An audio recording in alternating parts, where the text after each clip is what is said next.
সুপ্রিয় শিক্ষার্থী বন্ধুরা, আজকে রবীন্দ্রনাথ ঠাকুর রচিত খেয়া কবিতাটি থেকে আমি টেক্সট খুঁটিয়ে তোমাদের জন্য 60টি এমসিকিউ টাইপ বা এসএকিউ টাইপ প্রশ্ন উত্তর নিয়ে হাজির হয়েছি। প্রথম থেকে শেষ পর্যন্ত দেখতে থাকো। আশা করছি এর মধ্যে থেকে তোমরা 100% কমন পাবে।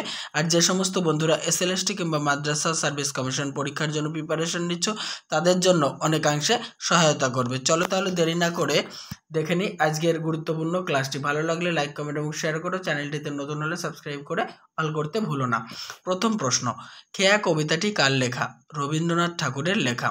খেয়া কবিতাটি কোন কাব্যগ্রন্থ থেকে নেওয়া হয়েছে? চৈতালি কাব্যগ্রন্থ থেকে নেওয়া হয়েছে। নেক্সট, চৈতালি কাব্যগ্রন্থটি কত বঙ্গাব্দে প্রকাশিত হয়? 1303 বঙ্গাব্দের চৈত্র মাসে প্রকাশিত হয়। 4, সত্যপ্রসাদ গঙ্গোপাধ্যায় প্রকাশিত কোন গ্রন্থের অন্তর্গত হয়ে 1303 বঙ্গাব্দে চৈতালি কাব্যগ্রন্থটি প্রকাশিত হয়? কাব্যগ্রন্থাবলীর অন্তর্গত হয়ে। 5, খেয়া কবিতাটি চৈতালি কাব্যগ্রন্থের কত সংখ্যক কবিতা? 19 সংখ্যক কবিতা। নেক্সট, চৈতালি কাব্যগ্রন্থে মোট কবিতার সংখ্যা কত? 79টি। 7 নম্বর প্রশ্ন উত্তর, খেয়া কবিতাটি কত বঙ্গাব্দে কবি রচনা করেন? 1302 বঙ্গাব্দের 18ই চৈত্র। নেক্সট, খেয়া কবিতাটি কবি কোথায় বসে লেখেন? বর্তমান পূর্ববঙ্গের অন্তর্গত পাতিসর, শাজাদপুর প্রভৃতি স্থানে থাকাকালীন লেখেন। নেক্সট, চৈতালি কাব্যগ্রন্থের বেশিরভাগ কবিতাগুলি কোথায় বসে লেখা? শিলাইদহ, পাতিসরের পদ্মাবক্ষে বসে লেখা। 10, খেয়া কী ধরনের কবিতা? চতুর্দশপদী বা সনেট ধর্মী কবিতা। 11, খেয়া কত লাইন বিশিষ্ট কবিতা? 14 লাইন বিশিষ্ট কবিতা। 12, সনেট ধর্মী হলেও খেয়া কবিতাতে কোন বৈশিষ্ট্যটি পরিলক্ষিত হয়নি? অষ্টক এবং শতকের ভাগ নেই। মনে রাখবে যে সনেট ধর্মী লেখায় অর্থাৎ 14 লাইন বিশিষ্ট কবিতায় দুটি ভাগ থাকে, একটা হচ্ছে অষ্টক এবং পরেরটি হচ্ছে শতক। সেই যে বৈশিষ্ট্যটি এই খেয়া কবিতায় কিন্তু নেই। 13, কবিতার মূল উপজীব্য বিষয় কি বা কবিতার মূল বিষয় কি? কৃত্রিম নাগরিক জীবন থেকে সহজ সরল অনাড়ম্বর পল্লী বাংলার জীবনযাপন রীতিকেই শ্রেষ্ঠ হিসাবে উপস্থাপন করা হয়েছে এই খেয়া কবিতায়। 14, চৈতালি কাব্যগ্রন্থের বেশিরভাগ কবিতা কোন বাংলা মাসে রচিত হয়েছে? চৈত্র মাসে। 15, চৈতালি নামকরণের কারণ কি? চৈতালি কাব্যগ্রন্থের বেশিরভাগ কবিতা চৈত্র মাসে রচিত, তাই বছরের শেষ উৎপন্ন শস্যের নাম অনুসারেই চৈতালি নামকরণ করেছেন কবি। 16, চৈতালি কাব্যগ্রন্থের সূচনায় কত বঙ্গাব্দে কবি কাব্যগ্রন্থের কবিতাগুলির মূল ভাব ব্যক্ত করেছেন?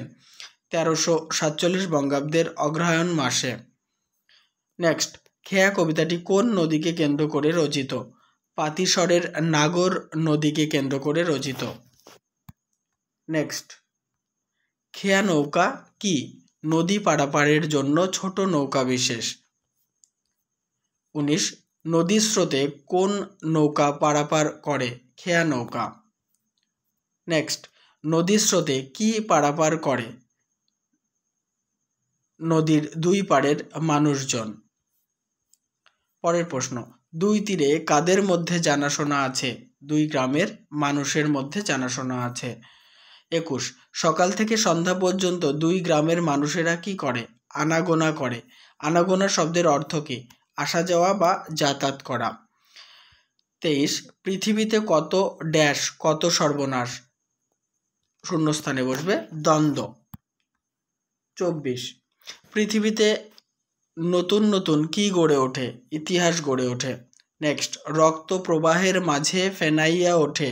রক্ত প্রবাহের মাঝে কি ফেনিয়ে ওঠে? বিভিন্ন রাজশক্তির উত্থান পতনের ইতিহাস ফেনিয়ে ওঠে। 26, দুই গ্রামের মানুষেরা কোন সময় পর্যন্ত আনাগোনা করে? সকাল থেকে সন্ধ্যা পর্যন্ত। 27, খেয়া কবিতায় বাস্তব সভ্যতার কি উঠে আসে?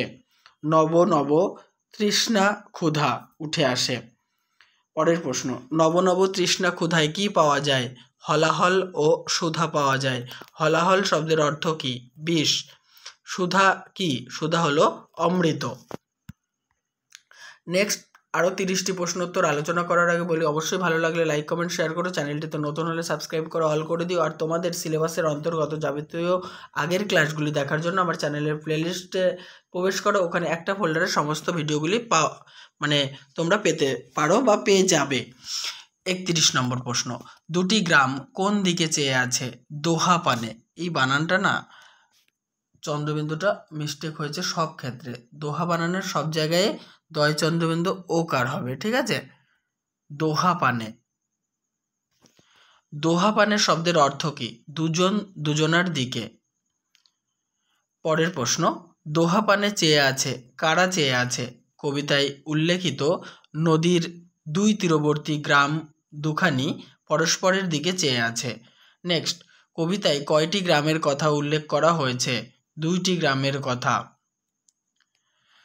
35 নম্বর, নদী তীরবর্তী গ্রাম দুখানির মধ্যে কিসের সম্পর্ক রয়েছে? জানাশোনার সম্পর্ক।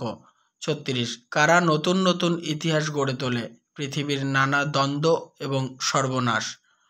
নতুন নতুন ইতিহাস গড়ে তোলে। 37 নম্বর প্রশ্ন উত্তর, কিসের মুকুট ফুটে আর টুটে? সোনার মুকুট। নেক্সট, সোনার মুকুট কত ফুটে আর টুটে, এই পংক্তির মধ্যে দিয়ে কবি কি বোঝাতে চেয়েছেন? রাজশক্তির উত্থান পতনকে বোঝাতে চেয়েছেন। পরের প্রশ্ন, খেয়া কবিতায় সভ্যতার নব নব কত তৃষ্ণা ক্ষুধা বলতে কবি কি বোঝাতে চেয়েছেন? সভ্যতার নানান চাহিদাকে বোঝাতে চেয়েছেন। 40 নম্বর, কে বা জানে নাম? কাদের নাম কেউ জানে না?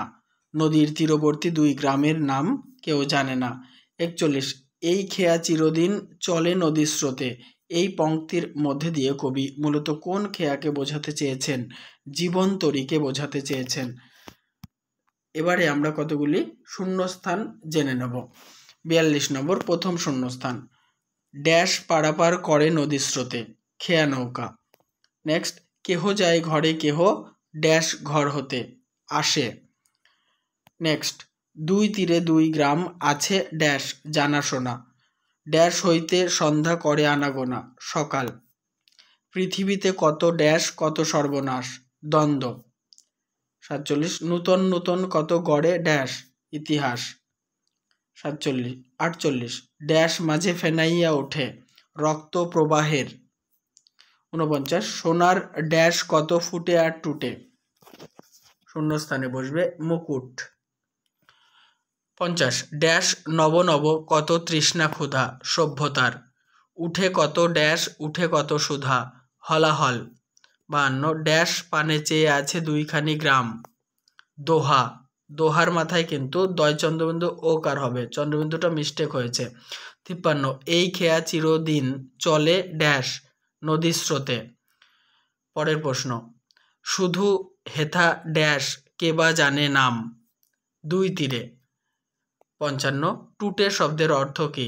ভেঙে যায় বা ধ্বংস হয়ে যায়। ফুটে শব্দের অর্থ কি? প্রকাশিত হয়। 57, খেয়া শব্দটির আক্ষরিক অর্থ কি? জলযানের দ্বারা নদী বা খাল পারাপার। পরের প্রশ্ন, খেয়া শব্দের সাধারণ অর্থ কি? পারাপারের নৌকা। 59, খেয়া কবিতায় পল্লী জীবনের প্রতিনিধিত্ব করেছে কারা? নাম না জানা কোনো এক নদীর দুই পাড়ের দুটি গ্রাম। শেষ প্রশ্ন খেয়া কবিতা থেকে, নদী পারাপারের নৌকাটি কবিতায় কোন ভূমিকা পালন করেছে? দুই পাড়ের দুটি গ্রামের মানুষের মধ্যে আত্মীয়তার বন্ধন স্থাপন করেছে। তাহলে খেয়া কবিতা থেকে বাছাই করে টেক্সট খুঁটিয়ে প্রশ্ন উত্তরের আলোচনা আমি আজকে শেষ করলাম। অবশ্যই ভিডিওতে লাইক কমেন্ট এবং শেয়ার করো। কেমন লাগছে আমার আলোচনা লিখে জানাতে কিন্তু ভুলো না। আর আগের গুরুত্বপূর্ণ ক্লাসগুলি দেখার জন্য আমার চ্যানেলের প্লেলিস্ট ফলো করতে থাকো, দেখতে থাকো, সঙ্গে থাকো আমার ইউটিউব চ্যানেলটি।